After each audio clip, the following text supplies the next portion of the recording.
오늘 주신 하나님 말씀은 신약 성경 로마서 12장 9절에서 21절까지 말씀입니다. 신약 성경 로마서 12장 9절에서 21절까지 말씀입니다. 봉독하겠습니다. 사랑에는 거짓이 없나니 악을 미워하고 선에 속하라. 형제를 사랑하여 서로 우애하고 존경하기를 서로 먼저 하며 부지런하여 게으르지 말고 열심을 품고 주를 섬기라. 소망 중에 즐거워하며 환난 중에 참으며 기도에 항상 힘쓰며 성도들의 쓸 것을 공급하며 손대접하기를 힘쓰라. 너희를 박해하는 자를 축복하라. 축복하고 저주하지 말라. 즐거워하는 자들과 함께 즐거워하고 우는 자들과 함께 울라. 서로 마음을 같이 하며 높은 데 마음을 두지 말고 도리어 낮은 데 처하며 스스로 지혜 있는 채 하지 말라. 아무에게도 악을 악으로 갚지 말고 모든 사람 앞에서 선한 일을 도모하라. 할 수 있거든 너희로서는 모든 사람과 더불어 화목하라. 내 사랑하는 자들아, 너희가 친히 원수를 갚지 말고 하나님의 진노하심에 맡기라. 기록되었으되 원수 갚는 것이 내게 있으니 내가 갚으리라고 주께서 말씀하시니라. 내 원수가 줄이거든 먹이고 목마르거든 마시게 하라. 그리함으로 내가 숯불을 그 머리에 쌓아 놓으리라. 악에게 지지 말고 선으로 악을 이기라. 아멘. 주님의 사랑 안에서 늘 기뻐하며 살기를 소원합니다. 우리는 우리 몸을 하나님이 기뻐하시는 거룩한 산 제물로 드리는 삶을 살기로 결단했습니다. 그죠? 네. 한 3사람밖에 안 계신가 봐요. 우리는 우리 몸을 하나님이 기뻐하시는 거룩한 산 제물로 드리는 삶을 살기를 소원합니다. 이 말씀의 뜻은 우리 일상이 예배가 되게 한다는 그런 의미를 갖고 있다고 말씀을 드렸습니다. 단순히 우리가 교회 왔을 때만, 또 우리가 기도할 때나 예배할 때만 주님을 높여드리는 것이 아니라 우리 일상에서 하나님을 높이고 하나님을 찬송하는 삶을 사는 것, 우리의 바람이고 우리의 소원입니다. 그렇게 살아갈 때 우리가 우리 일상의 삶을 예배로 바꾸어내게 해주는 좋은 동력자들이 있습니다. 그것을 우리가 그 동력자들을 교회라고 부릅니다. 교회는 단순히 건물이 아니고 교회는 우리가 일상에서 하나님을 예배할 수 있도록 도와주는 우리 동력자들이 모인 곳이 바로 교회입니다. 그래서 우리가 교회에 와서 그리스도의 몸으로서 서로 교제하고 서로 사귀고 또 우리에게 주어진 은사를 가지고 섬기고 봉사하고 그렇게 합니다. 그렇게 함으로써 어떻게 하죠? 선한 영향력을 주고받습니다. 내가 선한 영향력을 주기도 하고 내가 선한 영향력을 받기도 합니다. 그래서 나도 저분처럼 저렇게 봉사하며 살아야지 이렇게 생각하며 영향을 받고, 내가 다른 사람들에게 감동을 주는 섬김으로 봉사로 섬겨서 다른 사람들에게 야, 우리 교회에 저런 분 있어서 정말 참 은혜가 된다, 이런 소리를 우리가 또 듣기도 합니다. 이렇게 선한 영향력을 주고받는 곳이 바로 교회죠. 그래서 교회는 참 중요합니다. 특히 우리가 세상에서 실족할 일들이 많고 우리가 하나님 말씀대로 살려고 그러다 잘 안 될 때 우리는 교회에 와서 위로받습니다. 교회에 와서 결심합니다. 교회에 와서 회복합니다. 그래서 참 교회가 중요하다, 이렇게 볼 수가 있습니다. 우리가 주님의 몸이라고 교회를 부릅니다. 우리가 주님의 몸입니다. 지체로 연결되어 있고 연결되어 있기 때문에 우리는 선한 영향력을 주고받는 것입니다. 그래서 우리가 우리 지체 가운데 누군가가 아프면 우리도 같이 아프고, 우리 지체 가운데 누가 기쁘면 우리 함께 즐거워합니다. 우리가 서로 연결되어 있기 때문이죠.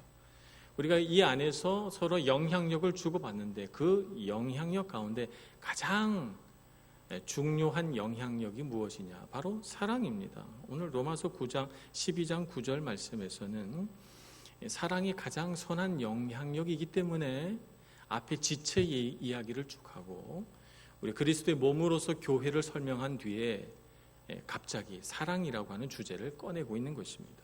사랑이 가장 중요한 선한 영향력입니다. 사랑은 그런데 두 가지의 특성이 있죠. 오늘 9절 말씀에 보면 사랑에는 거짓이 없나니 악을 미워하고 선에 속하라 이렇게 말씀하셨습니다. 이 안에 담겨져 있는 사랑의 두 가지 속성을 여러분 발견하셨습니까? 하나는 사랑은 거짓이 없다는 거예요. 거짓이 없다는 이 우리말 번역은 참 잘된 번역입니다. 어렵지 않게 너무 쉽게 번역했습니다. 헬라어로는 굉장히 어려운 단어로 되어 있습니다. 안 휘포크리토스라고 하는 말로 되어 있죠. 휘포크리토스는 위선이라는 말인데요. 거기다 안이 붙으면 반대말이 됩니다. 그래서 아가페는 안 휘포크리토스다 이렇게 원어에는 그렇게 되어 있습니다. 그러니까 사랑은 위선이 없다 이렇게 직역을 할 수가 있겠습니다. 사랑은 위선이 없는 것입니다. 사랑은 진실해야 합니다. 예를 들자면 이런 것이죠. 속으로는 무시하면서 겉으로는 공손한 채 존경하는 채 하는 것은 사랑이 아닙니다.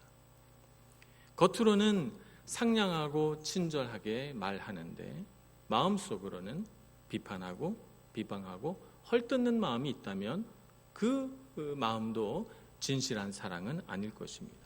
포장된 사람들한테 그럴듯하게 보이려고 포장해 놓은 사랑은 사랑이 아니다.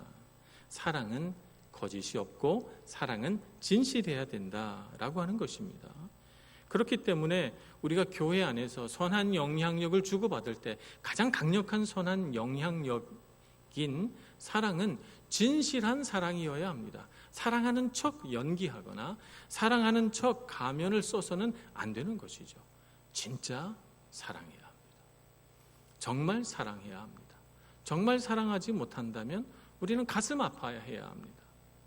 이 세상 속에서는 적당히 가면도 쓰고 연기도 하면서 마음에도 없는 말하고 그렇게 사회생활 하도록 요구받습니다. 그러나 교회는 그렇게 해야 하는 곳이 아닙니다. 교회는 진짜 사랑해야 하는 곳입니다. 그러므로 우리가 교회 안에서 참 사랑을 배우고 참 사랑으로 회복할 수 있는 우리 교회 공동체가 되기를 간절히 소원합니다. 또 하나 사랑의 또 하나의 특징은 사랑은 분별이 필요하다는 것입니다. 악을 미워하고 선에 속하라고 했습니다. 사랑은 악을 수용할 수 없습니다. 사랑한다는 미명하에 악을 행하는 사람이 있다면 여러분 그런 사람의 사랑을 받고 싶으실까요? 우리 여자 청년들 그런 사랑을 받고 싶어요? 남자가 사랑한다고 하면서 다른 사람 막 때리고 이 여자는 내 거니까 건들지 마 그러면서 막 폭력을 행사하고 그런다면 그런 사람의 사랑을 받는다는 것은 두려운 일이 될 것입니다. 사랑은 악을 수용할 수 없습니다. 사랑은 본질적으로 선한 것을 기뻐하게 되어 있습니다. 그렇기 때문에 선악을 분별하지 못하는 사랑은 사랑이 아니다 이렇게 말할 수가 있는 것입니다. 사랑은 반드시 분별력을 가져야 합니다. 분별력을 가지고 옳고 그른 것, 선하고 좋은 것과 악하고 나쁜 것을 구분할 수 있어야 되는 것이죠. 그래서 우리가 자녀를 양육할 때 가장 두드러지게 나타납니다. 부모가 자녀들을 사랑합니다. 사랑하기 때문에 어떻게 하죠? 잘못된 행동은 혼을 냅니다.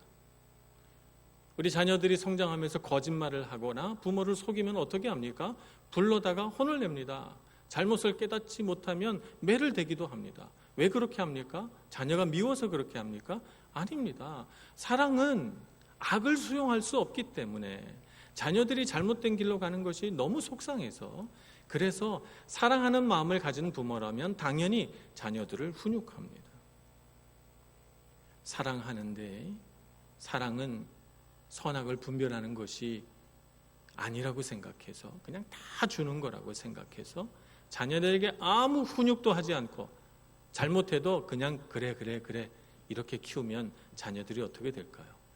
이런 훈육하지 않는 부모 밑에서 성장한 자녀들이 어른이 되면 그 대가지불을 어른이 돼서 하겠죠.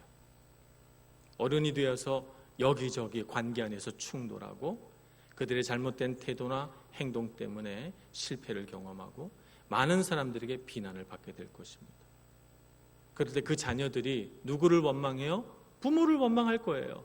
왜 우리를 올바르게 사랑 안에서 진리로 훈육하지 않았습니까? 이렇게 자녀, 부모를 원망하게 되겠죠. 사랑은 분별이 있어야 합니다. 분별이 없는 사랑은 사랑이 아닙니다. 사랑이라고 하는 생명의 강이 우리 관계 안에 흘러 들어갈 때 진실함과 분별력, 이 두 가지는 이 사랑을 보호하는 양쪽 언덕입니다.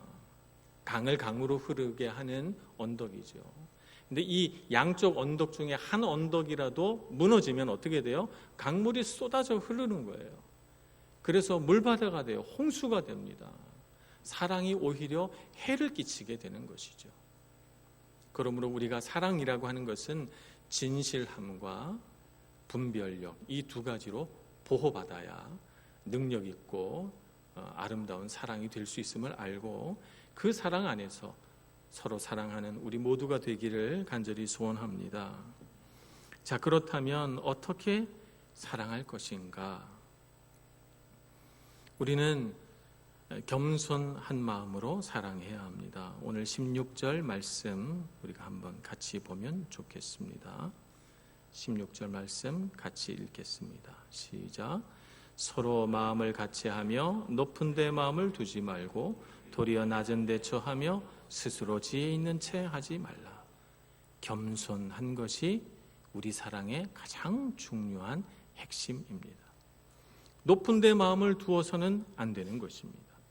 낮은 데 스스로 처할 줄 아는 그리스도의 마음을 가져야 합니다. 빌립보서 2장 5절 말씀에 너희 안에 이 마음을 품으라 곧 그리스도 예수의 마음이니 그는 근본 하나님의 본체시나 하나님과 동등됨을 취할 것으로 여기지 아니하시고 자기를 낮추시고 사람들과 같이 되어 자기를 낮추시고 죽기까지 복종하셨으니 곧 십자가에 죽으심이라 말씀하셨습니다. 우리도 예수님처럼 자기를 낮추는 사람이 되어야 합니다. 이것이 모든 사랑에 있어서 가장 핵심입니다. 겸손한 태도 말입니다.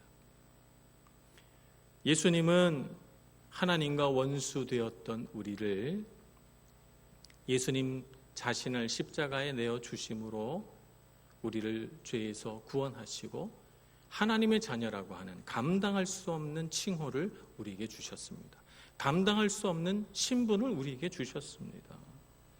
그래서 우리는 그 예수 그리스도의 사랑 안에서 우리를 판단합니다. 그 예수님의 사랑 안에서 판단해 볼 때 우리는 어떤 사람입니까? 은혜를 감당하지 못할 정말 무지한 죄인 동시에 이 세상 어느 누구도 하나님의 사랑에서 우리를 떼어낼 수 없는 하나님의 자녀, 거룩한 자녀 된 것이죠. 그래서 우리는 우리 자신을 바르게 인식하기 때문에 겸손합니다. 그래서 우리는 높은 데 마음을 둘 수가 없어요. 왜냐하면 우리는 죄인인 것을 너무 잘 아니까 말입니다. 우리의 능력으로 우리 공로로 하나님의 자녀를 획득한 것이 아니기 때문에 우리는 겸손해야 합니다. 그래서 고린도전서 13장 우리가 이른바 사랑장이라고 부르는 그 장에서 사랑을 설명할 때 가장 많은 사랑에 대한 개념들이 겸손과 관계됩니다. 여러분 찾아보실까요? 사랑은 오래 참고, 사랑은 온유하며, 사랑은 시기하지 아니하며, 사랑은 자랑하지 아니하며, 사랑은 교만하지 아니하며, 사랑은 무례히 행하지 아니하며, 사랑은 자기의 유익을 구하지 아니하며 등등등. 여러분 지금까지 겸손과 관계된 것이 몇 번이나 등장합니까? 제가 보니까 6가지나 있습니다. 온유하며 시기하지 아니하며 사랑은 자랑하지 아니하며 교만하지 아니하며 무례히 행하지 아니한다고 했습니다. 사랑의 본질은 겸손입니다. 겸손한 태도가 없이는 바르게 사랑할 수가 없는 것입니다. 아무리 뛰어난 재능과 지성을 보유했어도 교만하다면 우리는 자기를 낮추지 않을 것입니다. 아무리 뛰어난 능력이 있어도 너무 교만해서 도움을 구하지도 않고 먼저 다가가지도 않고 자기를 내어주지도 않는다면 그 사랑은 진실한 사랑이라고 말할 수 없을 것입니다. 우리는 겸손하게 사랑해야 합니다. 겸손하게 사랑하려면 어떻게 해야 됩니까? 우리는 낮아져야 합니다. 사람들의 마음 높이까지 낮아져야 합니다. 15절 말씀을 보겠습니다. 즐거워하는 자들과 함께 즐거워하고 우는 자들과 함께 울라. 우리는 서로의 눈높이로 낮아집니다. 누군가가 기뻐하면 같이 기뻐합니다. 누군가가 울면 같이 웁니다. 누군가가 슬퍼하면 같이 슬퍼합니다. 누군가가 우울해하면 우리도 같이 우울하며 위로해 줍니다.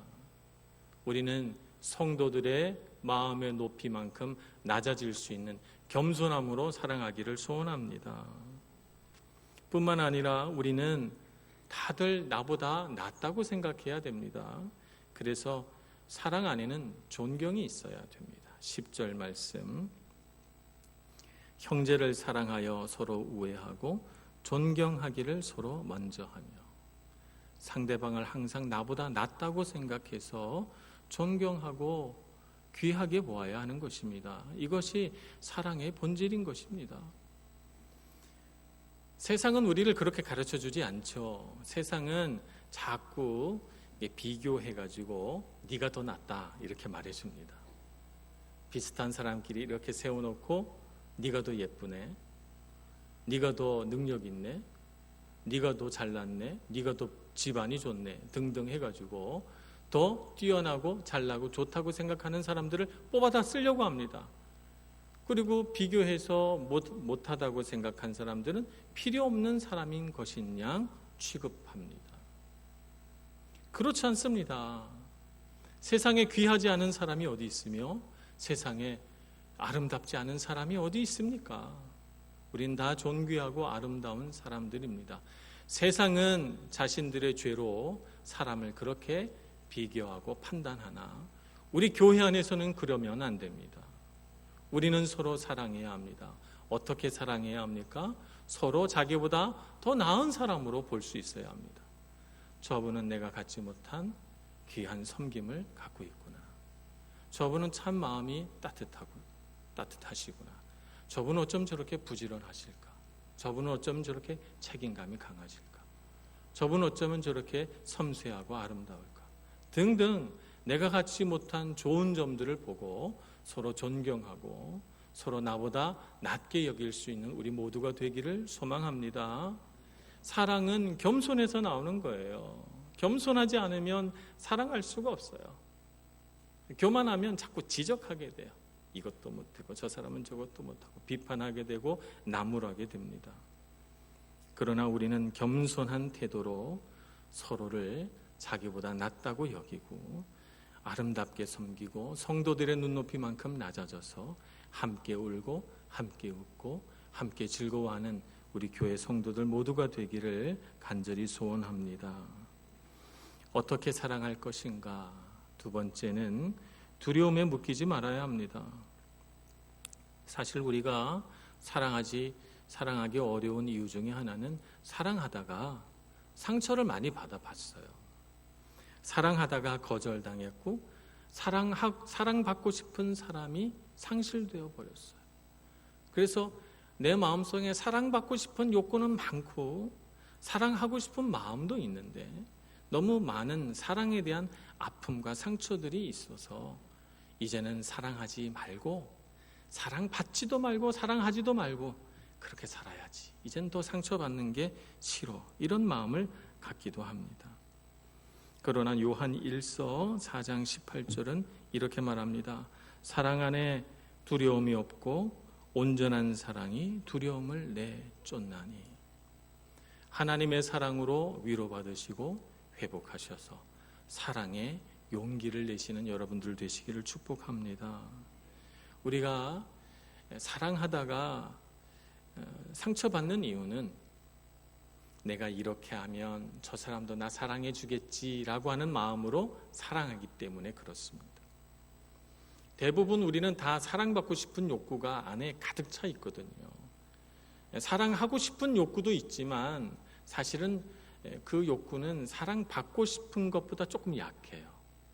그러다 보니까 우리는 어떻게 사랑하느냐 하면 내가 이렇게 상대방에게 잘해주고 좋은 말 해주고 같이 있어주고 그러면 저 사람도 나와 같이 있어주고 나에게 좋은 말 해주고 나에게 따뜻한 사랑을 주겠지, 이렇게 생각해서 우리 사랑을 하는 겁니다. 근데 상대방이 내가 준 것만큼, 그것도 다 주관적인 생각입니다만, 내가 준 것만큼 나에게 사랑을 주지 않으면 우리는 실망하고 상처받고 미워합니다. 사랑이 순식간에 식어서 미움으로 변해버리죠. 이렇게 사랑하면 안 됩니다. 그러면 자꾸 상처받습니다. 어떻게 사랑해야 합니까? 하나님께서 나를 얼마나 사랑했는가, 하나님께서 지금도 나를 얼마나 사랑해 주시는가 하는 것을 깊이 깨닫고 그 사랑에 가슴이 벅차고 감사하고 기뻐서, 하나님이 나를 이렇게 사랑해 주시는데 내가 가만히 있을 수 있나?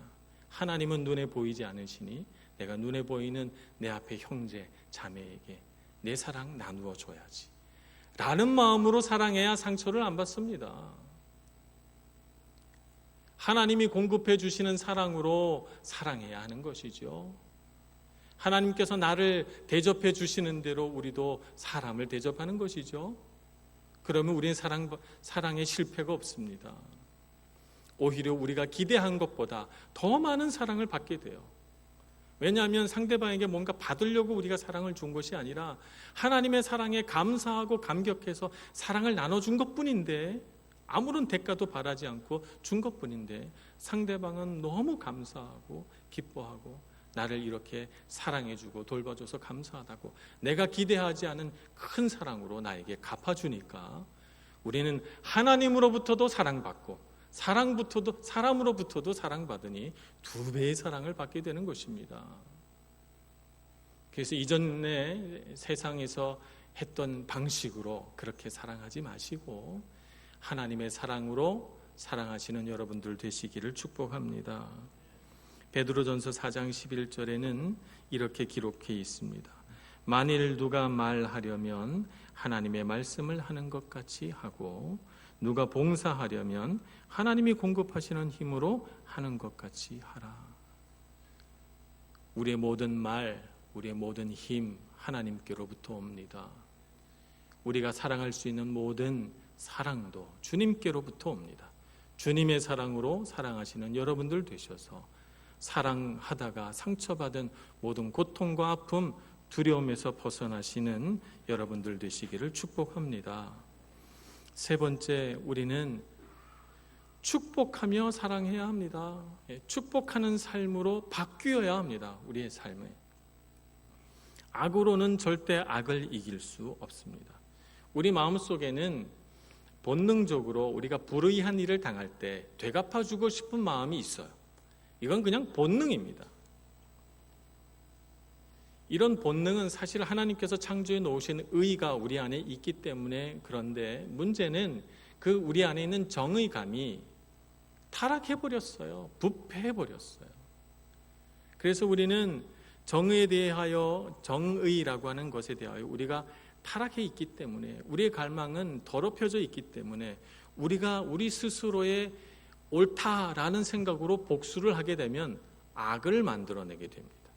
선을 만들어내지 못해요. 악을 만들어냅니다. 반지의 제왕이라고 하는 영화가 있습니다. 그 영화에 보면 그 악의 왕 사우론이 등장합니다. 안 보신 분들은 한번 보시면 좋을 것 같습니다. 옛날 영화긴 하지만 이 사우론이 사람들을 이렇게 지배하는데 악한 것으로 사람들의 마음을 이렇게 막 다 부패하게 만들어서 악으로 지배합니다. 근데 선한 사람들이 선한 일들을 이루려고 해요. 그래서 이 사람들도 어떻게 하면 악하게 만들어 버릴까? 그래서 이 사우론의 반지가 선한 사람들에게 주어지죠. 그래서 이 반지를 가진 사람은 어떻게 됩니까? 능력을 얻게 되는데 그 능력이 다름 아니라 자신의 선한 목적을 악한 갈망으로 이루어내는 것이죠. 그래서 반지를 오래 갖고 있으면 악한 사람으로 변해버리고 맙니다. 악으로는 악을 이길 수가 없습니다. 오히려 악을 만들 뿐입니다. 다른 사람의 악행 때문에 생긴 상처와 고통은 은혜로만 치유됩니다. 복수해서 치유되지 않아요. 그런데도 사탄은 우리 귀에 계속해서 속삭입니다. 뭐라고 속삭입니까? 안갚음을 하면, 복수를 하면 너의 상한 마음도 치유되고 너의 마음도 시원해질 거야, 평안해질 거야, 이렇게 우리에게 속삭입니다. 그래서 내 마음이 시원해지게 한번 제대로 복수해 봤으면, 이런 마음이 우리 사람 마음 안에 다 있습니다. 그러나 명심하셔야 됩니다. 이것은 사탄의 속임이고 거짓말입니다. 홍콩 누아르라고 제가 대학 다닐 때 한창 유행했습니다. 누아르가 무슨 뜻입니까? 불어로 검다는 뜻입니다. 우리 이태리어로는 네로라고 똑같은 뜻입니다. 왜 홍콩 누아르라고 부릅니까? 거기 나오는 사람 주인공들은 다 선한 사람들이에요. 좋은 사람들이죠. 그런데 이 좋은 사람들이 악한 자들에 의하여 불의를 당하게 돼요. 그래서 어떻게 합니까? 이 불의를 당한 악한 자들에게 악행을 당한 이 선한 사람들이 복수를 꿈꿉니다. 복수를 계획합니다. 그래서 멋지게 복수합니다. 근데 결말이 어떻게 되냐면 복수가 다 끝났는데 허탈하고 허무하고 결국에는 불행한 결과가 와요. 참 성경적입니다. 그래서 우리가 홍콩 누아르 영화를 보면 영화 다 보고 나서 기분이 우울합니다. 찝찝합니다. 그 이유가 바로 그래서 그렇죠. 복수는 상처를 치유하지 못합니다. 결코 우리의 마음을 시원하게 해주지 못합니다. 우리는 복수를 하면 할수록 악에 물들어가고 마음의 평안을 잃어버리고 우리 마음속에 허무와 허탈만이 가득하게 될 것입니다. 어떻게 해야 되는가? 우리는 축복하는 삶을 살아야 합니다. 복을 비는 삶을 살아야 하는 것이죠. 고린도후서 11장 23절에서 27절 말씀을 한번 보겠습니다. 사도 바울은 참 고난을 많이 받은 사람이에요. 그래서 참 사람들에게 고통도 많이 당했는데 자기 고통받은 걸 여기다 써놨습니다. 고린도후서 11장 23절부터 27절까지 사도 바울의 고통을 한번 볼까요? 그들이 그리스도의 일꾼이냐 정신없는 말을 하거니와 나는 더욱 그러하도다. 내가 수고를 넘치도록 하고 옥에 갇히기도 더 많이 하고 매도 수없이 맞고 여러 번 죽을 뻔하였으니 유대인들에게 40에서 하나 감한 매를 5번 맞았으며 3번 태장으로 맞고 1번 돌로 맞고 3번 파선하고 일주야를 깊은 바다에서 지냈으며 여러 번 여행하면서 강의 위험과 강도의 위험과 동족의 위험과 이방인의 위험과 시내의 위험과 광야의 위험과 바다의 위험과 거짓 형제 중의 위험을 당하고 또 수고하고 애쓰고 여러 번 자지 못하고 줄이며 목마르고 여러 번 굶고 춥고 헐벗었노라. 이렇게 말합니다. 사도 바울처럼 억울한 인생이 어디 있어요? 사도 바울처럼 고통스러운 인생이 어디 있습니까?